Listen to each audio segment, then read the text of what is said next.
तो आज का हमारा टॉपिक है फ्रांस। हमने पिछले टॉपिक में बात किया नीदरलैंड्स और जर्मनी के बारे में। आज हम बात करेंगे फ्रांस के बारे में। तो नीदरलैंड्स के लिए हमने बताया कि अगर आपके पेरेंट्स रिच हैं, आपके पास में बहुत सारा पैसा है, तो Netherlands is a better option compare to Germany और अदर कंट्रीज़। फ्रांस जो है वो एक सिमिलर साइज्ड कंट्री है, similar population like Germany, similar public university structure like Germany. There are few nuances which you need to take care of when you talk about France, and it's a less popular country. एक trend चला पिछले 5-6 साल में कि somehow German universities जो private universities थी उन्होंने बहुत मार्केटिंग की इंडिया में। वो मार्केटिंग इसलिए करते थे ताकि वो अपनी यूनिवर्सिटीज़ में स्टूडेंट्स को ला पाएँ। फ्रांस में वो उतना ट्रेंड नहीं था, वो अब उन्होंने चालू किया है। तो फ्रांस एजुकेशन दूसरे देशों को नहीं बेचता था।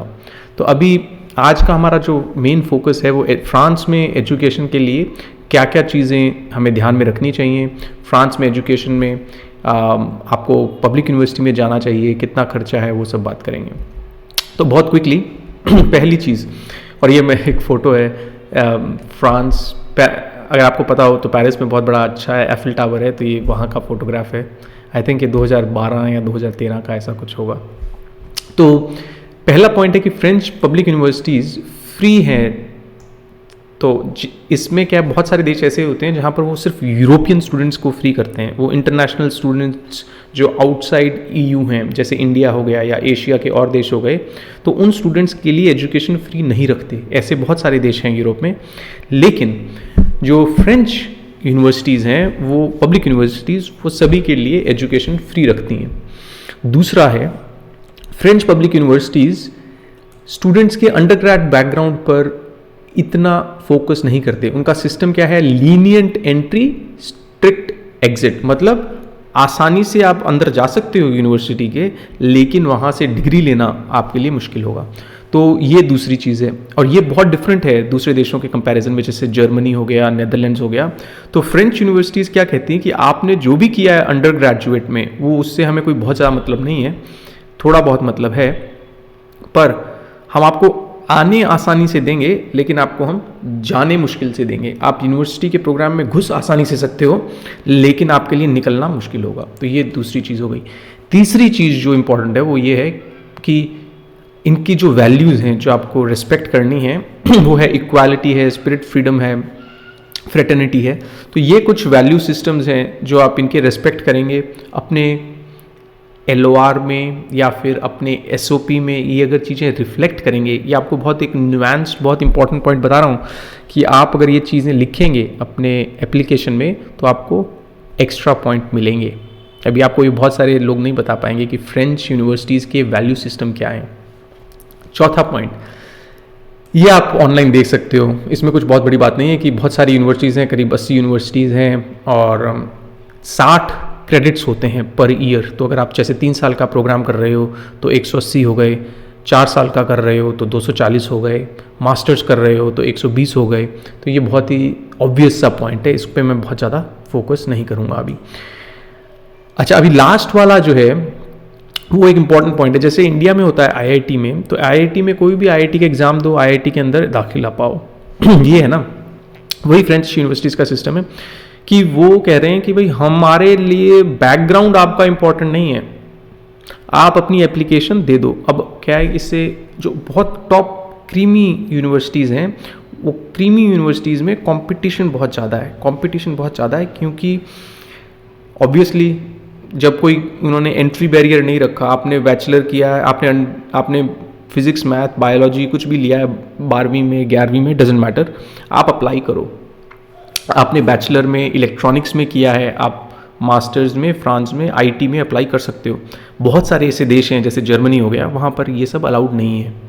वहाँ पर अगर जैसे आपने इलेक्ट्रॉनिक्स में मास्टर्स में अप्लाई करना है तो usually, not always but usually, electronics undergrad goes to electronics masters. I am not saying always but mostly. पर फ्रांस में यूनिवर्सिटीज़ में ये फ़ायदा है, अगर आप जर्मनी में अप्लाई कर रहे हो अपना लाइन चेंज करने के लिए, तो फ्रांस में थोड़ा आसान है आपके लिए वो करना, ठीक है। अच्छा अभी क्या है, ये लेफ्ट में जो है फ़ोटो, ये आई थिंक 2014 या 15 की है। तो ये तब की है जब मैं still I think I was still in this travelling mode. तो यहाँ पर वहाँ बहुत सारा फ्रांस आर्ट के लिए जाना जाता है, तो वहाँ पर बहुत सारे आर्टिस्ट बैठे रहते हैं, तो आप भी अपनी फ़ोटो वोटो बनवा सकते हो। घूमने के लिए बहुत अच्छा है, लोकेशन है। अच्छा अभी क्या है, राइट हैंड साइड पे आप देखो कि फ्रांस में एजुकेशन को 7 डिसिप्लिन्स में बांटा जाता है। कुछ डिसिप्लिन्स ऐसे हैं जहाँ पर आपको नौकरी आसानी से मिल जाएगी, जैसे science, economics, management, even sports, technology, इसमें आपको आसानी से मिल जाएगी। लेकिन अगर आपने आर्ट में किया है, आपने लिटरेचर में किया है, तो आपको थोड़ी मुश्किल होगी, क्योंकि वहाँ पर लोकल कंपटीशन बहुत ज़्यादा है। दूसरा पॉइंट ये है कि फ्रेंच पब्लिक यूनिवर्सिटीज़ में कोई रैंकिंग नहीं होती। तो जैसे इंडिया में क्या है, इंडिया में IIT से किया है या आपने NIT से किया है, आपका डिफरेंस होता है पर्सपेक्टिव, राइट, कि जो एम्प्लॉयर है वो आपको अच्छी निगाह से देखेगा या नहीं। फ्रांस में ऐसा नहीं है। फ्रांस में आप किसी भी यूनिवर्सिटी में चले जाएं तो कोई फ़र्क नहीं पड़ता है। वहाँ पर टीचर्स भी जो हैं वो काफ़ी इंटरचेंजेबल हैं। जैसे कोई टीचर ओरलियों में है तो वो ओरलियों से पेरिस चला जाएगा, पेरिस का टीचर ओरलियों आ जाएगा। इस तरह से टीचर भी मूव करते रहते हैं, और इनफैक्ट आप भी अपनी यूनिवर्सिटी चेंज कर सकते हो। तो वहाँ पर यूनिवर्सिटी कौन सी है उसकी रैंकिंग इतनी मैटर नहीं करती है, स्पेशली जब आप पब्लिक यूनिवर्सिटीज़ की बात कर रहे हो। और तीसरा और चौथा पॉइंट है वो बहुत इंपॉर्टेंट है, वो ये है कि फ्रांस में लैंग्वेज का रिक्वायरमेंट जब आप पब्लिक यूनिवर्सिटी की बात करें तो बहुत स्ट्रिक्ट है। वो आपको B2 या C1 लेवल के बिना बहुत ही मुश्किल है आपको एडमिशन लेना। वो आपको ये कहेंगे कि ठीक है भैया आपने B1 किया है तो आप तब भी आप प्रिपरेटरी कोर्स करो 6 महीने का, 1 साल का, उसके बाद में फिर आपको एडमिशन मिलेगा। तो ये लैंग्वेज की रिक्वायरमेंट बहुत स्ट्रिक्ट है फ्रांस में, compare to even I would say Germany या और देश। कॉस्ट्स में ये मैं PPT डाल दूंगा, इसकी इन्फॉर्मेशन आप देख सकते हैं। इसमें बहुत क्विकली कॉस्ट बहुत ज़्यादा डिफरेंट नहीं है फ्रांस में और जर्मनी में। इतना सा फ़ायदा है कि कुछ चीज़ें सब्सिडाइज्ड हैं ज़्यादा सब जर्मनी के कंपैरिजन। जैसे आपने लास्ट पॉइंट देखा, यहाँ पर लास्ट पॉइंट में क्या लिखते हैं कि यूनिवर्सिटी का जो कैफेटेरिया होता है वो करीब 115 यूरोस पर मंथ, ठीक है। तो अगर आप यूनिवर्सिटी में खाते हो वहाँ पर वेजिटेरियन खाना भी मिल सकता है आपको, आप उनको बता दें कि भाई मैं वेजिटेरियन हूँ। तो गवर्नमेंट जो है वो 30% स्टूडेंट मील एक्सपेंसेस बियर करती है फ्रेंच कैंटीन्स में। तो बहुत सारी सब्सिडी दी जाती है। इवन रेजिडेंट्स जो रहना है वहाँ पर, जैसे दूसरा पॉइंट यहाँ पर है वो रहने के लिए लिविंग कंडीशंस थोड़ी सी कमज़ोर हैं कंपेयर टू जर्मनी। तो जो सरकारी डॉर्मेटोरीज होती हैं वहाँ पर आपको उतना मज़ा नहीं आएगा रहने में, लेकिन आपको वहाँ पर क्योंकि सब्सिडाइज्ड है तो आप 120 यूरोस पर मंथ में रह सकते हो, which is very very low. तो इस तरह से आप अपनी कैलकुलेशन बिठाएं। थोड़ा रहना सस्ता है बिकॉज ऑफ सब्सिडी, और खाना पीना भी रिलेटिवली सस्ता है बिकॉज ऑफ सब्सिडी। अगर आप बिना सब्सिडी की बात करें, जो नॉर्मल लोग रहते हैं, तो फ्रांस एक महंगा देश है, स्पेशली जो बड़े सिटीज़ है जैसे पेरिस हो गया, तो यहाँ पर महंगाई ज़्यादा है। लेकिन एज अ स्टूडेंट बिकॉज आपको सब्सिडी मिल रही है तो इतना सोचने की ज़रूरत नहीं है। हेल्थ इंश्योरेंस बहुत आसान है। हेल्थ इंश्योरेंस बहुत स्टैंडर्ड सी चीज़ है। ये राइट हैंड साइड पे मैंने इसके 2 पॉइंट लिखे हैं। लेकिन हेल्थ इंश्योरेंस में बस आप चाहे आप जर्मनी जा रहे हो चाहे फ्रांस जा रहे हो, एक बहुत बेसिक सी चीज़ ध्यान रखना, इतना स्टैंडर्डाइज्ड इनका हेल्थ केयर सिस्टम है कि आपको ज़्यादा सोचने की ज़रूरत नहीं है कि भैया यहाँ पर मैं 200 दूंगा, वहाँ पर 150 दूंगा, यहाँ पर 170 दूंगा। होगा मैक्सिमम तो 10, 15, 20 यूरो का फ़र्क होगा, इससे ज़्यादा हो नहीं सकता क्योंकि सिस्टम बहुत स्टैंडर्डाइज है। तो हेल्थ केयर के बारे में आप ज़्यादा सोचना मत। जो आपकी यूनिवर्सिटी आपको रिकमेंड करे वो आप बस हेल्थ इंश्योरेंस ले लेना, ठीक है। और मैंडेटरी है, ऐसा नहीं है कि ऑप्शनल है, मैंडेटरी है, ज़रूरी लेना है आपको। अच्छा, अभी क्विकली मैं जो फाइनल पॉइंट है वो है कंपैरिजन जर्मनी के साथ में। तो अपॉर्चुनिटीज़ करीब सिमिलर हैं, कोई फ़र्क नहीं है जॉब अपॉर्चुनिटीज़ में। स्पेशली अभी फ्रांस बहुत ओपन हो रहा है, और आप देख सकते हो लेफ्ट हैंड साइड में, ये भी मैंने एक पिक्चर खींची थी, शायद ये मैं 2016 में गया था। मैं वहाँ जाता रहता था कुछ ऑफिस के काम से, कुछ प्राइवेट काम से। तो फ्रांस में स्पेशली पेरिस में बहुत यंग पॉपुलेशन है, तो आपको ऐसा नहीं लगेगा कि आप बिल्कुल अलग जगह पर आ गए हो या बहुत ही सुनसान जगह पर आ गए हो। और बहुत अपॉर्चुनिटीज़ हैं सोशल लाइफ के लिए, जॉब अपॉर्चुनिटीज़ के लिए।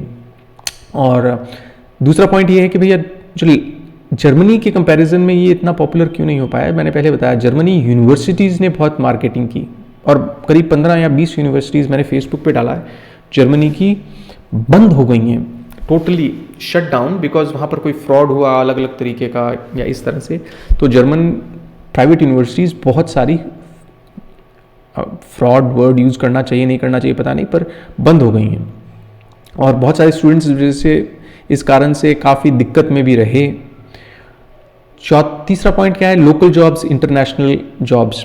तो बहुत लोगों का ये परसेप्शन होता है कि सिर्फ फ्रेंच स्पीकिंग जॉब्स हैं फ्रांस में, ऐसा नहीं है, बहुत सारी इंटरनेशनल कंपनियां हैं।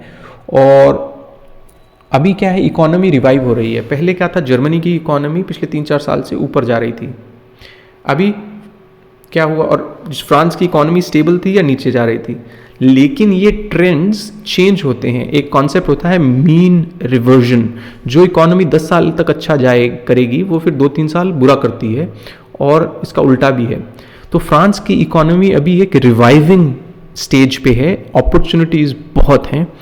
तो वो मत चिंता करना कि फ्रांस की इकोनॉमी अच्छा कर रही है नहीं कर रही है। फ्रांस और जर्मनी करीब करीब सिमिलर साइज़ है। फ्रांस में मेरे हिसाब से इंडियंस के लिए अपॉर्चुनिटी बेहतर इसलिए है क्योंकि फ्रेंच गवर्नमेंट, और जैसे आपने देखा होगा राफाल का डील हुआ, तो फ्रेंच गवर्नमेंट और इंडियन गवर्नमेंट बहुत सारी डील्स हो रही हैं दोनों देशों के बीच में, और बहुत सारा, जैसे एक इंडिया और फ्रांस ने सोलर सेक्टर में, जो सोलर पैनल लगते हैं उस सेक्टर में काफ़ी पार्टनरशिप्स किए। तो फ्रेंच कंपनियां यूजुअली वैसे इंडियंस ढूंढती हैं जो फ्रांस में पढ़े हों या फ्रेंच जानते हों।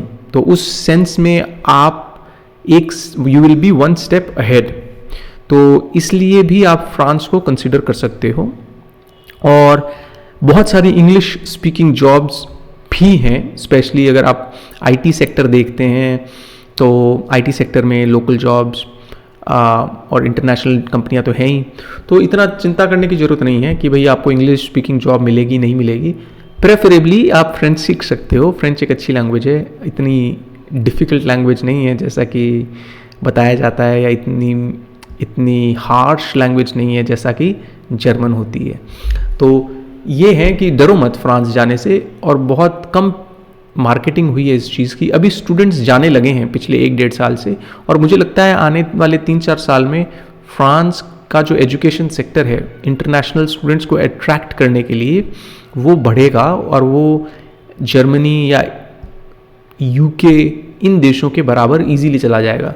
और यहाँ पर भी एजिंग पॉपुलेशन, यानी कि पॉपुलेशन इनकी बुढ़ी हो रही है, तो एजिंग पॉपुलेशन की प्रॉब्लम है, तो इनको भी बाहर से लोग चाहिए। तो आप ये मत समझो कि आपको नौकरी नहीं मिलेगी, अगर आप मेहनती हो तो आपको फ्रांस में नौकरी मिलेगी। और फ्रांस रहने के लिए मेरे हिसाब से थोड़ा बेटर है compare to let's say Italy और जर्मनी एंड सो ऑन।